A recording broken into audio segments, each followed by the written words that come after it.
This video is on. This video is on how to be a voice for the voiceless. One thing many of y'all may know, or maybe looking away from, is that I didn't have a voice. Neither did Natalie. The predators did whatever they wanted to her and got away with it by calling her mental predators. Did whatever they wanted to make.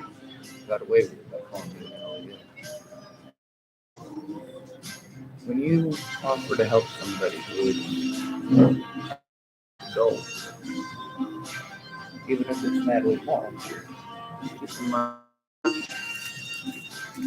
they might actually need that help. They might not be a family who actually cares. I know it's Natalie Bollinger for a whole she was killed. I reached out for help. And all of my friends blew me off. It's exactly the wrong thing to do. When somebody's in abuse and they come to you for help, when you never have the time,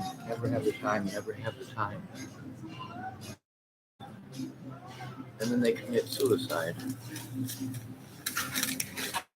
Well, that's because they remain voiceless. They weren't being heard, not even by the trusted adult that they're taught that they're supposed to go to. Not even to the friend that they're instructed to go to. And there's so many factors going into this. There's a lot of people who offered to help me, didn't. Or they thought half-assed was good enough, or telling me to do something that's the same as helping me. They thought that ignoring me and ignoring my words and arguing with me was the way to do things. That doesn't show that you care, it shows that you care. And when you say stuff like, oh, well, if I didn't care, I wouldn't argue. I'm the victim, you're stupid. If you don't care, you wouldn't be talking over me. One of the memes many of y'all post up is, I don't care what they say. Why is it they felt so comfortable saying it? Why is it you guys feel so comfortable saying these things to me? And why is it that you don't come forward to anyone else if it is that you are willing to let somebody be harmed repeatedly and allow people to be murdered because you don't care to look? How much of a voice are you really being? Giving somebody a place where that is not the same as letting those place. When they're your friend, if they were really your friend, you would want to see them. You would miss them. You wouldn't ignore them or make excuses. Being a voice for the voiceless means not about all of your personal problems. It means taking the time right then and there when it needs to do something effective. It means understanding the difference between somebody at 2 a.m. because they're having a severe panic attack because you've been ignoring them and they almost need help. There's a big difference in that call with them and trying to pawn it off onto a suicide hotline. And actually setting it up to make a call to turn this stuff in. When somebody, or like Natalie, is being victimized, how do we get treated?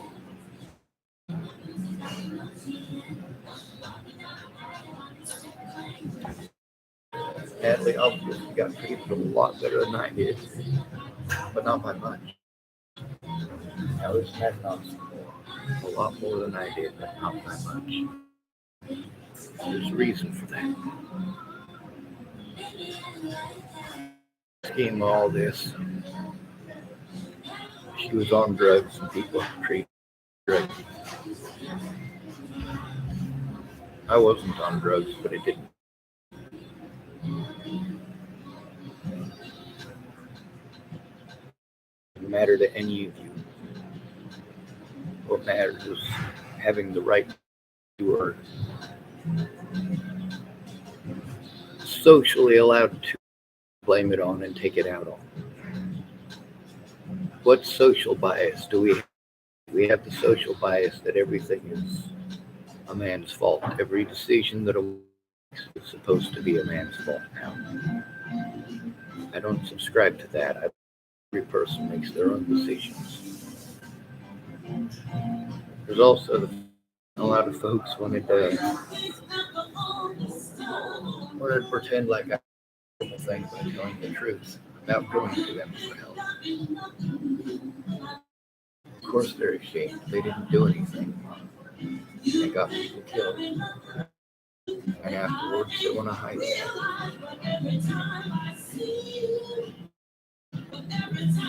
Being a voice for the voiceless means actually using your voice. It means not forcing your friend to show they reached out to you for help and you did nothing. Especially when it is so important. Especially in these situations. That lady, Michelle, there's some stuff today. This lady named Stephanie Larkin, who stuff up today too, with her daughter missing, the situation. And yeah, I went from trying to kick her off my Facebook to, all right, drop everything because finding your daughter is important. Well, she said that I'll let her share that her way. Because what she's typing at me, that's what she's able to.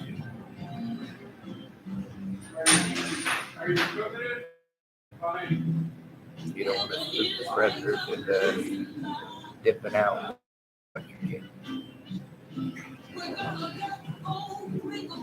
Maybe it ain't. Who knows? Start the group or part of the group with Voiceless. And that's one of the things that I've been speaking up about for many years. Being a voice for the voiceless. I'm a hero that I need as a kid. I need it. You say that you would go to prison, keep your kids safe. I've safe on false charges. Keep them felonies. You should look up the county safety program. A lot of this explains to people, and they want to go, "Oh, it can't be that way. It can't be that way. It can't be that way." No, it really is. The county safety thing allows an innocent person to be sent to prison if they come to the county. Doesn't want to hold them in a jail or doesn't have a jail. I was held for 7 months trial on false pretense by the very officer I was trying to turn in. Well, very officers.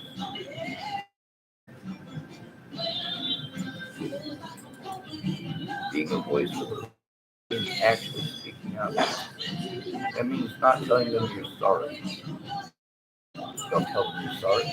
Do something. Good job.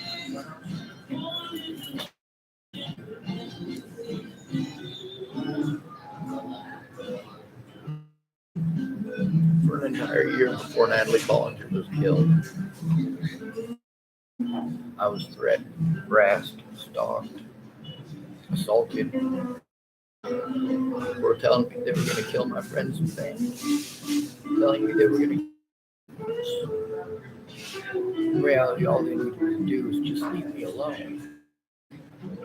Let me go see my loved ones and say, "You just need to move on." I did move on. And wants to look at or speak up about that. People want to focus just on that. That's the popular part of the story, isn't it? That's the part that everybody wants to sell. No matter how much evidence I showed, to hundreds and hundreds of people who literally all of them lied. None of them ever helped. None of them ever spoke up in public or even tried. None of them tried to help me turn this in. when it actually made a difference. And when I have to move somewhere else, there's a limited amount of time before the police do something illegal and betray my trust. Because they do that to every single homeless person out here, unless you happen to be a pretty girl. And that ain't the case for most of us. And even being a pretty girly is not going to give you any guarantee. Dealing with bias, we're dealing with majority rule here. If a lot of people have the same bias, they're allowed to hurt people over that bias repeatedly until someone corrects the behaviors. Well, you say, hey, I shouldn't care what other people think. These other folks who are afraid to come forward, they certainly care what other people think, don't they? They don't want people to know that there's people who are dead because they didn't care about somebody they claimed was their friend. Someone they care about. They want to go out of their way to hear what you're saying 6 years later and throw the same crap at you that else does, which is literally going out of your way not to listen, not to look, not to. If you're gonna be a voice for someone, let's say you're a little autistic, your little sister has Down syndrome, or your cousin got messed up in a car accident, died, and he's living with you, and he's got cerebral palsy. These are groups of people who are highly intelligent or have a high likelihood of highly intelligent, and yet you guys don't want to see it.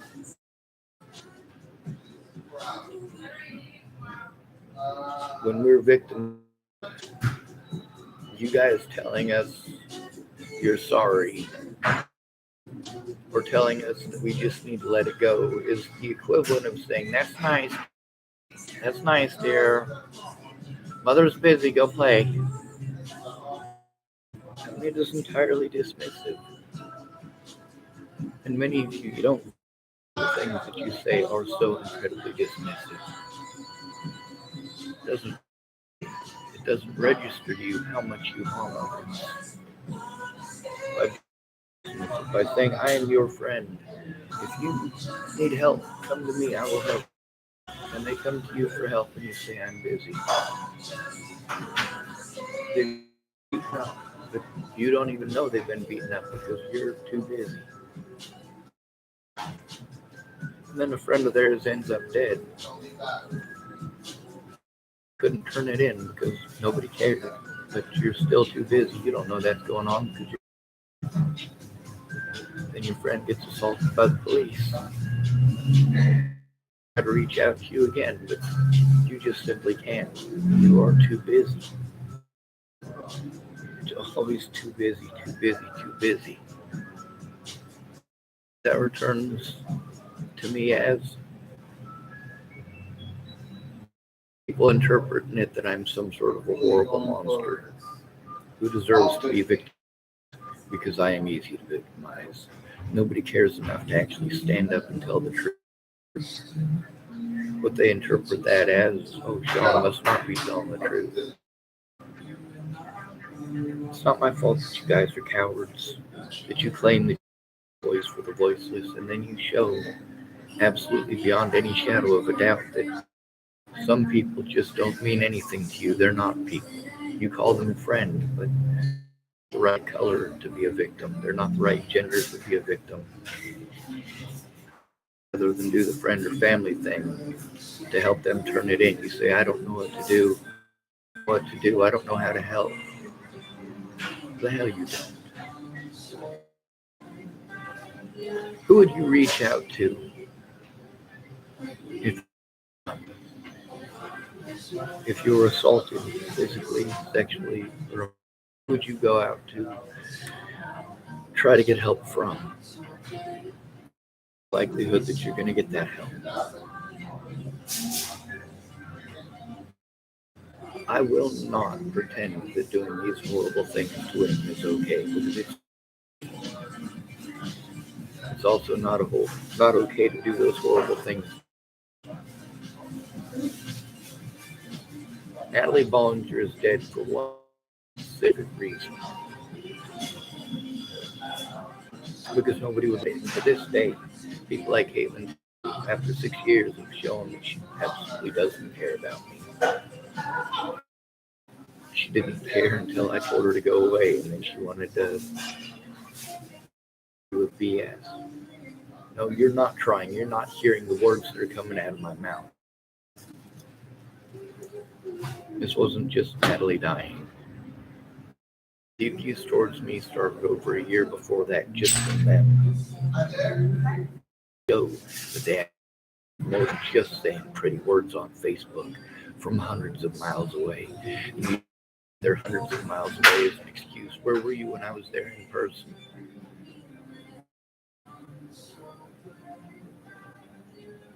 You're gonna tell me now? Oh well, if you were here, I could. No, because I was there and you didn't. Even now, you can't take the time to simply get on or your Facebook and make a short explanation of the things that I went to you for. Did I go to you for help? Did I try to get help? Look at the things. Said if I sent them, you'd look at. Actually, look at them. Actually, read them. Actually, read. And hopefully, you decide that you're gonna speak up rather than have somebody blow your brains out like Natalie did. Being the voice for the you mean the victims. Well, that starts with victims. Speaking out with the victims, and not hiding it, especially not when they're being victimized to this level. Thank goodness people here. Nice. That's the key word there. Nice. But a good person sees minds, they're going to speak up immediately. They might even stand in between you and the person you're trying or who's trying to hurt you. A nice person will say, "Oh, man, it's too bad that happened to you afterwards." They might offer you here. Thanks, but really the situation is that I was just going to assault me again if you don't help. Oh, no, it's not like that. Just forget it. No, dude, you see where the analogy is going, don't you? Obviously, there is a safety issue. The dude just got assaulted in front of you. You're doing a pacifying with a beer. Now imagine if you're the person that I'm supposed to go to about that, a friend or a family, or even an officer, wanting to pacify me with a sandwich. How do you be a voice for the voiceless? You get involved in their individual cases. You take a look at what they say, you listen to it, and you speak out. You speak out to the public on Facebook, on YouTube, wherever you can. And you try to help them to turn in the evidence. When you do something, don't just say that you did it and expect them to believe you.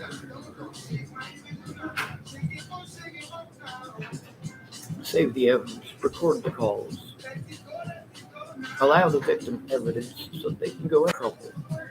Now take a look at the body camera evidence. But you notice there's nobody caring, nobody helping. I was victimized repeatedly for even trying. And you tell me that I chose it, that I deserve the victimization for trying to turn in my prejudice.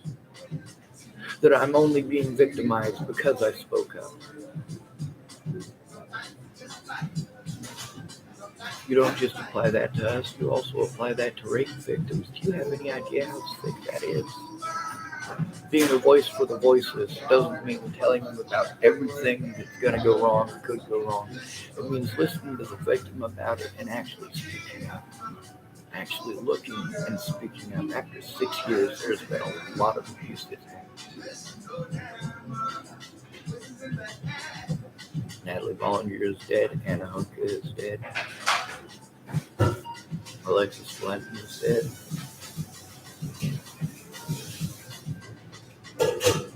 David and Katie Saltzman are missing. and I got to rely on them.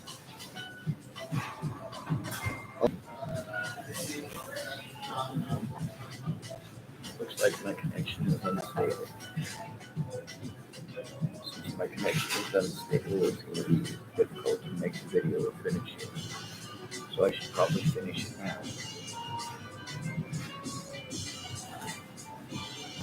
On my paperwork from the hospital, also from their guidelines, working with DHS and many others, I'm following their guidelines. I'm doing exactly what I'm supposed to do, go to my friends and family. But after 6 years, they all show unless I have a bunch of money that they can scam animals, I don't exist. I never expected my family to help me though. Not after what they did to me growing up, and especially after speaking out. I told you, male victims don't get hurt. We're told it's our fault. We chose it. We deserve it. We deserve everything that comes from speaking up about it. We're horrible people for speaking up. That's horrible. That's why I end every one of my videos. Well, I don't always do. I forget sometimes. But I end with no victim left behind. Because I don't care what color you are. I care that you are victimized. Do I care more about black victims of police violence than I do about white victims of police violence? No. As a victim of police violence with permanent damage, yes, I am going to speak up for everyone who is victimized by the police. I'm not going to pretend that it's a whites only club. I'm not going to pretend that only white people are murdered by the police. I'm not going to pretend that homeless are the only people murdered by police, or the disabled are the only people murdered by police, or that the males are the only ones murdered by the police. The reality is, only 95% of those killed by police are male. Only 49% of those killed by police are homeless. The homeless, they count for 49% of those killed by police every year. Well, more than that now. It's increased because the homeless population has increased. Most of the statistics I tell you about are from 2019, when it went from 500,000 population approximately in 2019 to approximately 2.1 million homeless people today. Without obviously there's going to be an increase. The majority of black people killed by police are homeless. The majority of white people killed by police are homeless. The majority of natives killed by police are homeless. 51% of those killed by police in 2019 were disabled. 51%. Out of a population at the time of about 60 million, which just happened to be the same population. Whereas black people account for 22% of those murdered by police. Well, the homeless the disabled accounted for 51% of those killed by police. So at the same population size, the homeless are over double, the disabled are over double as likely. If the homeless had that equal population, over 99% of all people killed by police would be homeless. You want to tell us out here on the streets being victimized by the junkies that you kicked out of your houses because they wouldn't stop victimizing their own families. And then you guys want to tell us that we need to feel sorry for those addicts who are stealing from us out here on the streets, doing the same things for those addictions they did to their own families, and now they're doing it to people who have it worse. And you want to treat all of us like we're that addict, like all of us are in that world who stole all your tools. By the way, that's what originally prompted me to move out of Chapel, Nebraska back in 2000. I was staying with Matt Worley. He stole his mom's tool.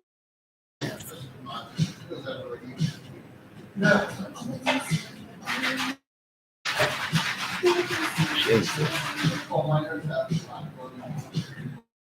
End up homeless. I did. When you wouldn't say that I chose it, no, I didn't. I chose to get away from victimization. If someone's going to steal your family, what chance do you have? Is your friend in that shell of a human being anymore? This for the voiceless also means understanding that they're going to have rough days, they're going to have bad days. If you only love them when they do what you want them to do, you don't love them.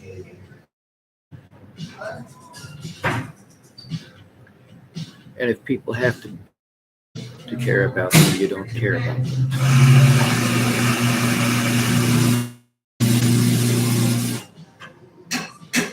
Anyway, you know how I am, autistic, and having to deal with the grinder over there, the conversations, and the music up top, and I'm trying to keep focused so I can tell you guys what's going on.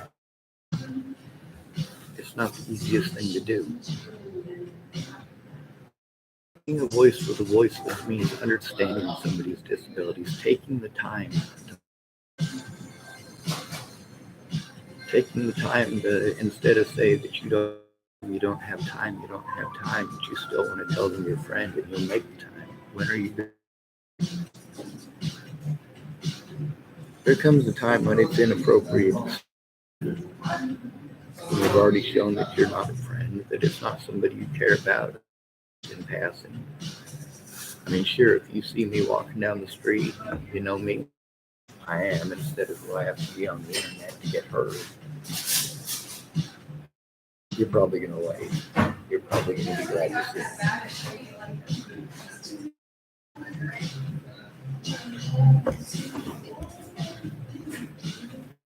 People to do is to tell the truth. Speak up wherever you can. People know how. I don't know how, but I've been seeing them showing that they know how. How to share a story. You know how to share a Facebook post that you care about with your views. We get to see how narcissistic it is based on the number of selfies they take. For me, I try to make my videos where you can see my face, where you can see who I am. See, I'm not hiding. You can see my facial expressions. At the same time, I know that I am not a pretty man. I don't do it for looks. I'm not dressing in my skinniest outfit. I'm making sure I chest down something ice cold before I take my photo off. Being a voice for the voiceless, hearing the victim. If you can do that, then how can you say you're being a voice for the voiceless? You're only for yourself. You're not speaking out for the other victims as well. You're depriving us, the United States, of our most powerful and most allied people. Uneducated people and uneducated are not going to make educated decisions. If people who I knew to speak up about what they knew, actually look at what they made about, supposedly about Natalie Bollinger. They weren't. They were reaching on shores about destroying my name and making it easy to prey on me. And many of those people, after years and years of me begging them, please take a look. Look at one of those things and they throw it in my face as if I must be guilty. Meanwhile, I had them take a look at that so that I could show them the significance of why their words are important and why my evidence is important. If the evidence, no, they just want to argue. Why don't you look at, why don't you listen to the victim instead of whatever it is you've been doing all these years? family member that would be called neglect. Anyway, how we end these videos. Good to be radio. Thanks for coming to visit. Trover, don't get caught. Remember, you are your brother's keeper, and no victim left behind. Not even if they're an old person, not even if they're a child, not even if they're a male, if they're a female. There is no excuse. Not even if they're white, not even if they're. There is no excuse. Not even if they're native. No excuse. Now, being a homeless male puts me in the 3 top spots. Murdered by police, let alone the public, serial killers, serial. And yes, as a male, out here on the am prone to that as well. And they do exist, and there are many. Predators don't fit into the category you want to put them into. Just because most of the cheerleaders in Chapel High School try to cheerleader thing on TV, doesn't mean that every cheerleader tries to live up to that. Just because Chapel, Nebraska is very much a stereotypical football, even in their high school. Not every town is into that. Not everybody who plays football is into that. Sometimes it's just better than the other extracurriculars. Oh, and by the way, I took home ec. I also wore a dress.